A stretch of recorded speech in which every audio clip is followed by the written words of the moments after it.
Fala galera, bom dia, boa tarde, boa noite. Está começando mais um episódio aqui no Arete Justo e hoje nosso convidado especial será a Lei 13.300, que disciplina o processo e julgamento dos mandados de injunção individual e coletivo.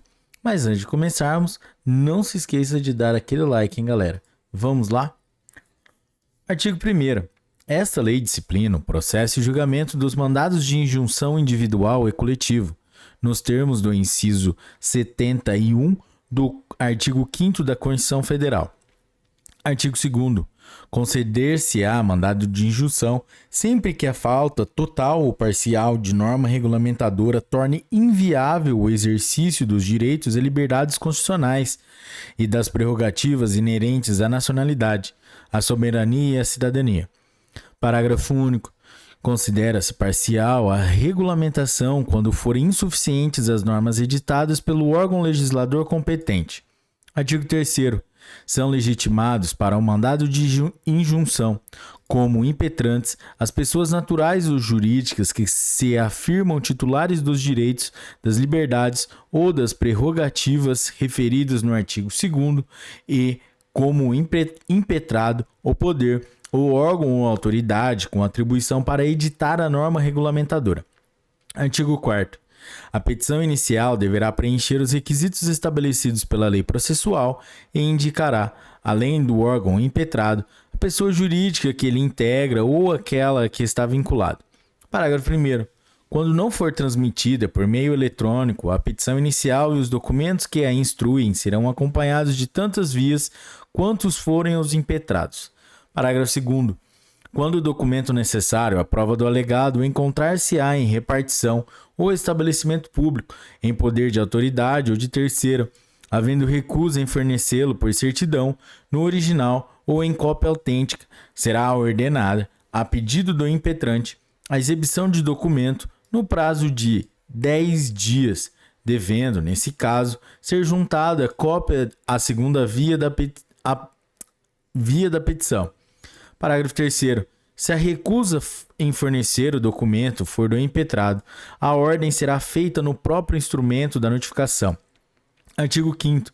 Recebida a petição inicial, será ordenada. Inciso 1.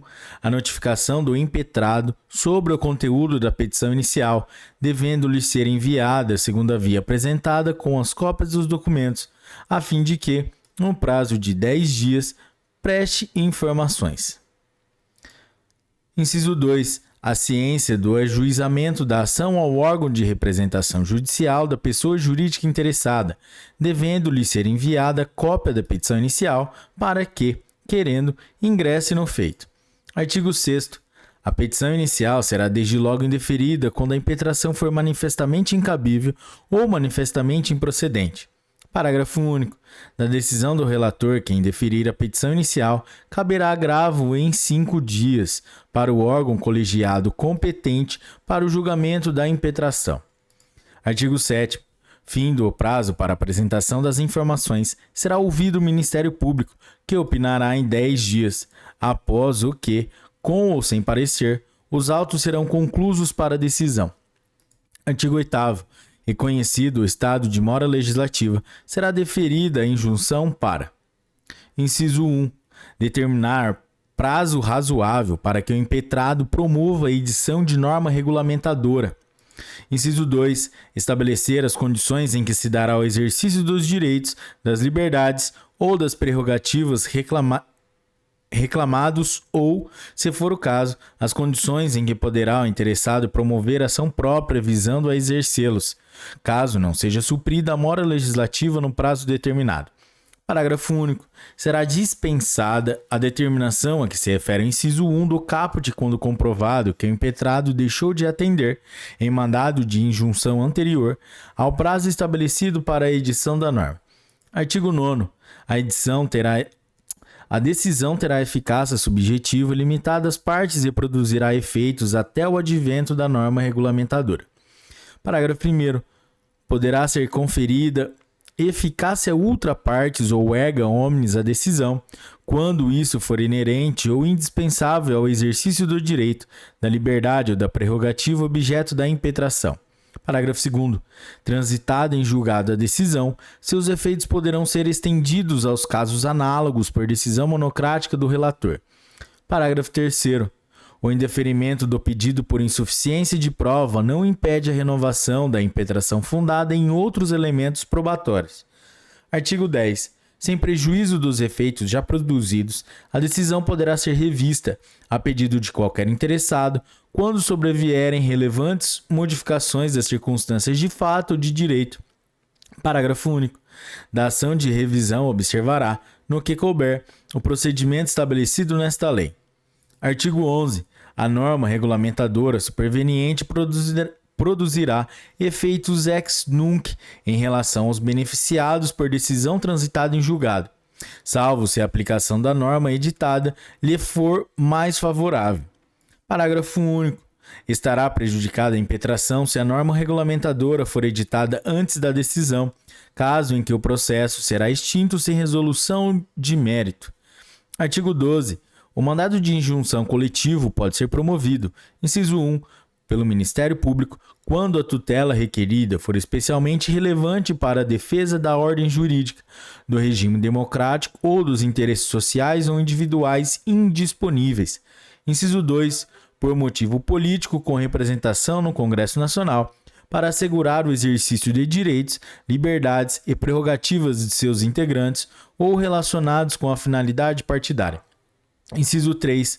Por organização sindical, entidade de classe ou associação legalmente constituída e em funcionamento há pelo menos 1 ano, para assegurar o exercício de direitos, liberdades e prerrogativas em favor da totalidade ou de parte de seus membros ou associados, na forma de seus estatutos e desde que pertinentes às suas finalidades, dispensada, para tanto, autorização especial. Inciso 4. Pela Defensoria Pública, quando a tutela requerida for especialmente relevante para a promoção dos direitos humanos e a defesa dos direitos individuais e coletivos dos necessitados, na forma do inciso 74 do artigo 5º da Constituição Federal. Parágrafo único. Os direitos, as liberdades e as prerrogativas protegidas por mandado de injunção coletivo são os pertencentes indistintamente a uma coletividade indeterminada de pessoas ou determinada por grupo, classe ou categoria. Artigo 13. No mandado de injunção coletivo, a sentença fará coisa julgada limitadamente às pessoas integrantes da coletividade, do grupo, da classe ou da categoria substituídos pelo impetrante, sem prejuízo do disposto nos parágrafos 1º e 2º do artigo 9º. Parágrafo único. O mandado de injunção coletivo não induz litispendência em relação aos individuais, mas os efeitos da coisa julgada não beneficiarão o impetrante que não requerer a desistência da demanda individual no prazo de 30 dias, a contar da ciência comprovada da impetração coletiva. Artigo 14. Aplicam-se subsidiariamente ao mandado de injunção as normas de mandado de segurança, disciplinado pela Lei 12.016, de 7 de agosto de 2009, e do Código de Processo Civil, instituído pela Lei 5.869, de 11 de janeiro de 1973, e pela Lei 13.105, de 16 de março de 2015, observado o disposto em seus artigos 1045 e 1046. Artigo 15. Esta lei entra em vigor na data de sua publicação. Galera, é isso aí. Mais uma meta cumprida. Terminamos a lei de mandado de injunção, lei 13.300. Galera, se você curtiu esse episódio, deixe o seu like. Até a próxima. Tchau!